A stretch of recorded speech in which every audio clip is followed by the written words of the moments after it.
Je vais annoncer ce soir ma démission de la présidence de la Commission des finances, présidence que j'aurais dû assumer jusqu'à la fin de la législature. Là, nous arrivons, je pense, ce soir avec une situation très particulière, un budget 2020, effectivement, à moins 8,6 millions, mais surtout 2 rapports de la Commission des finances, un rapport de majorité signé par presque l'entier des commissaires de la Commission des finances et surtout un rapport de minorité qui a été signé uniquement par le PLR. Et c'est là-dessus que nous avons pris la décision en plateforme que le Parti socialiste allait démissionner de la présidence. L'objectif, c'est donc de viser le PLR et vous dites de le mettre devant ses responsabilités.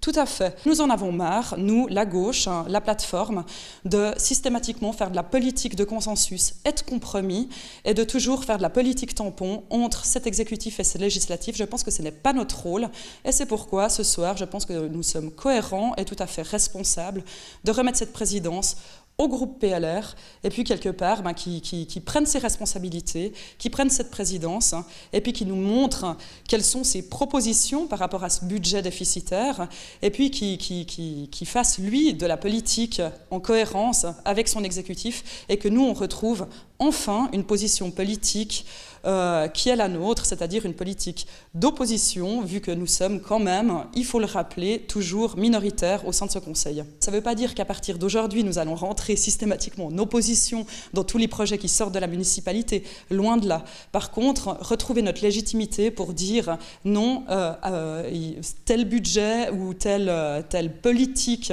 peut-être plus de droite, ne nous convient pas. Nous avons la légitimité de vouloir proposer d'autres choses et surtout de prioriser maintenant des thématiques qui nous sont chères, telles que par exemple la culture, le social, le logement ou l'environnement.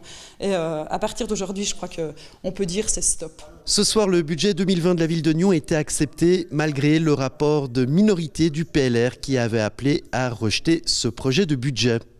Je pense qu'aujourd'hui, le message qu'on veut faire passer, c'est que la municipalité prend des positions et prend des décisions. Le conseil communal et les membres PLR prennent aussi leurs dispositions.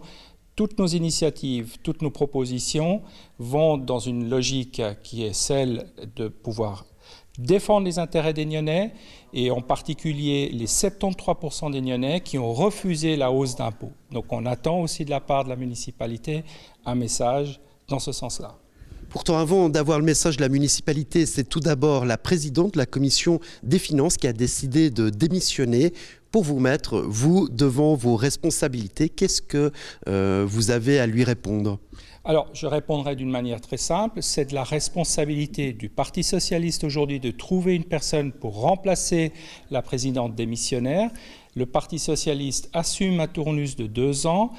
À elle de trouver une solution. C'est une responsabilité de la commission en tant que telle de nommer ses représentants, que ce soit aussi bien pour la partie rapporteur que pour la partie présidence. On a l'impression qu'à droite, le PLR finalement est bien seul, puisque par exemple ce soir, pour le vote du budget 2020, UDC, PIN et Verts libéraux se sont ralliés finalement à la gauche et à la proposition municipale par rapport à ce budget.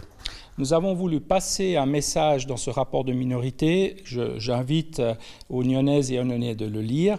Le message est clair. Nous attendons des nouvelles mesures. On cherche une plus grande visibilité.